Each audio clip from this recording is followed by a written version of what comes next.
Okay, let's talk a little NBA and NHL props here. There are a few that stick out to me. We can start in the NBA, and I will start with Christian Braun here.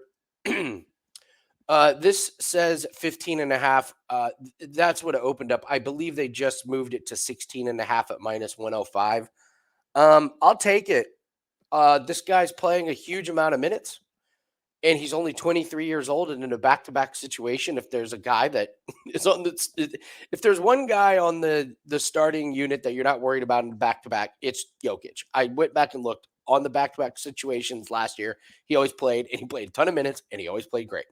But Christian Braun might be next. This isn't a guy who has injury history, unlike Michael Porter and Jamal Murray.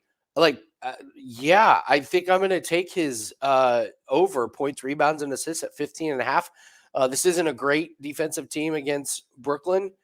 And 24, 19, and 23 for his first three games to start the year. And I don't see his minutes going down at all.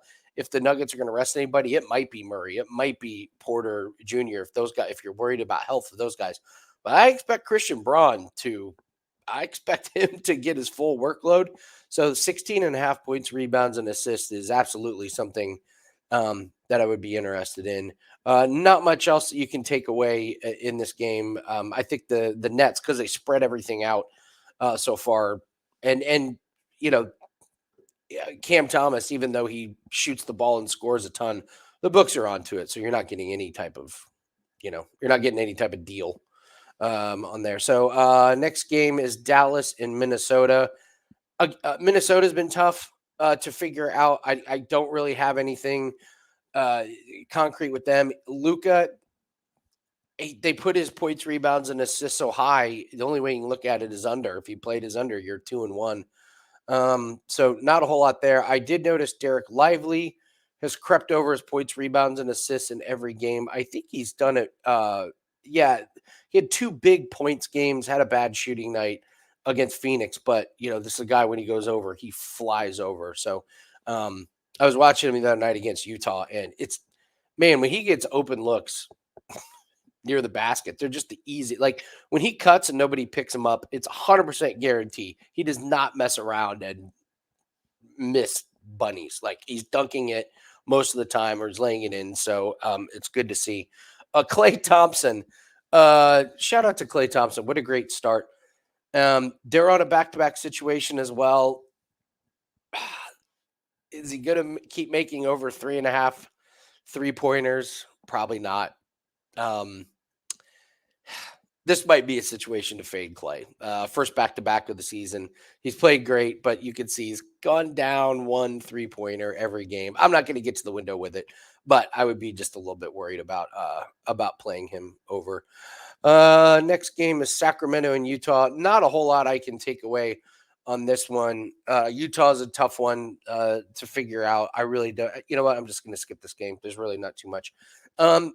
Golden State, this is why it's important to check your lineups before you're looking at these props. I was like, why is Draymond Green's number so high? Well, it's because Wiggins is a game time decision. Curry's out and Melton is out. Steve Kerr mentioned, oh, yeah, I'm 12-man rotation. They're not going to stick with a 12-man rotation. That's just not. You're just not going to. That's just not going to happen.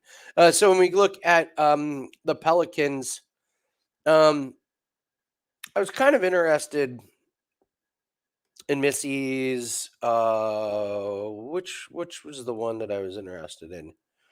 His assists. They're getting plus money, and this is a guy that's had. He only had one in the first game, but he's had 2 the next 2 games. 2's not a lot. This guy's playing a decent amount of minutes. So kind of an under the radar thing that the books are really juiced to the under, and you're going, well, why? Like all he needs is just a couple passes and made shots, and he gets over. So I thought that one was kind of interesting. So those are my thoughts on NBA. Let's take a quick look at NHL. I think there are some pretty decent looks here on this one. We will start with shots on goal. This is not a prop that I play too much, but I will tell you, you guys know we faded Jake Neighbors, but the books are still hanging 1.5 shots on goal. Because of injuries, he's on the first power play unit now. And so he's gone over in 6 straight games. Like he had 4, 3-3 and 3 out of his last 5. And this is an Ottawa team.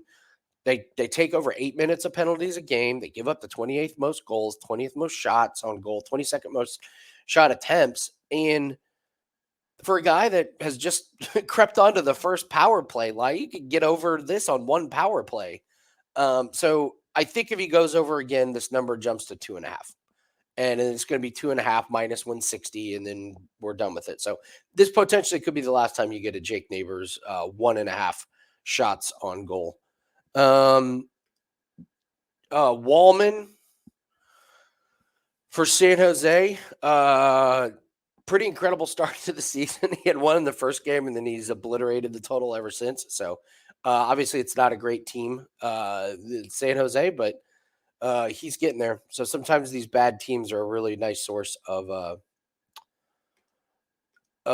profits. Who's the guy from we talked about the guy from the Avalanche yesterday. He continued his streak. What, Colton? He got over. He got 3 shots on goal. So that was interesting. Kempe is interesting to take under shots on goal. I'm always looking at unders when guys have 3.5 shots on goal. I know it's minus 174, but this is hit 1, 2, 3, 4, 5, 6, 7. This plays 7 and 2. So you talk about laying juice. As long as you stick with it, stick with the play, and you're consistent, you're doing pretty well on that one. Let's take a look at points. I saw Connor for Winnipeg.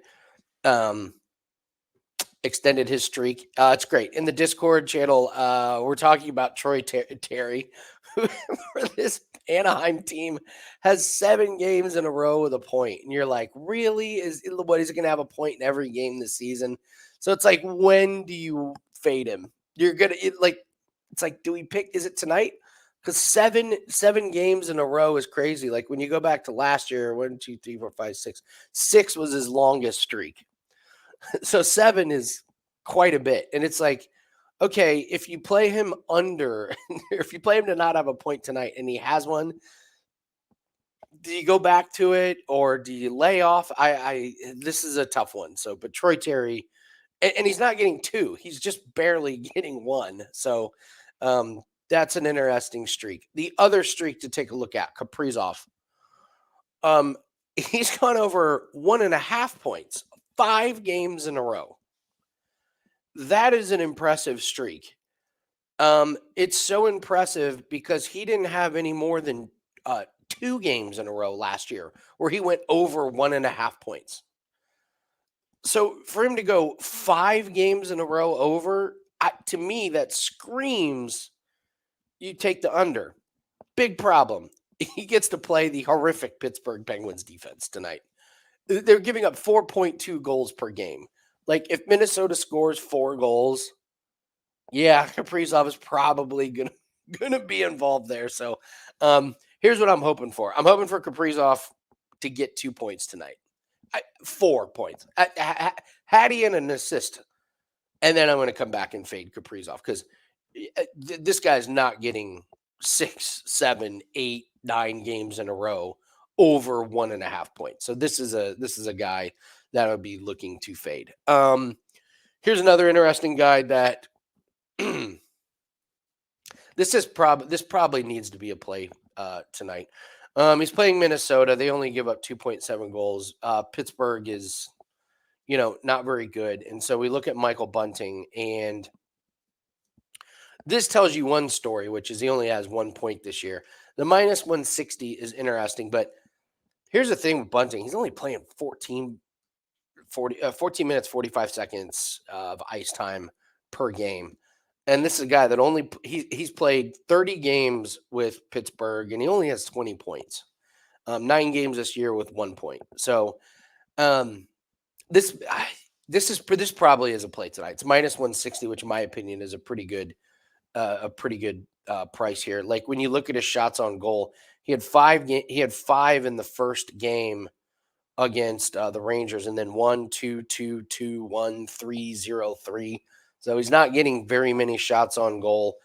His assist was against Montreal in a game they scored 6 goals in, and the last 3 games they've lost 4-3, 4-0, lost 4-3, lost 4-1. So they are not putting up a lot of goals, and they get a Minnesota defense that's pretty good. So Michael Bunting probably needs to make our cards. So, all right, guys, that is going to do it for us. Thanks very much for joining us. Good luck on all your plays today. Don't forget to hit the like button.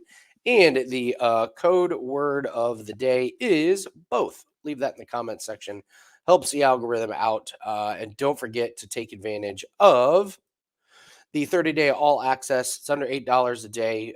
We are up 156 units. Started the week off great with a 3-0 sweep last night. And then also $5 Tuesday. Take advantage of the 5% college football best bet. 20-6 lifetime in college football. Not 20-6 5% plays. 20-6 total. We do one play a week. We hit our 5% best bet last week. Looking forward to extending the streak this week. So, all right, thanks, guys. Good luck on all your plays. Happy Tuesday, and we'll see everyone later.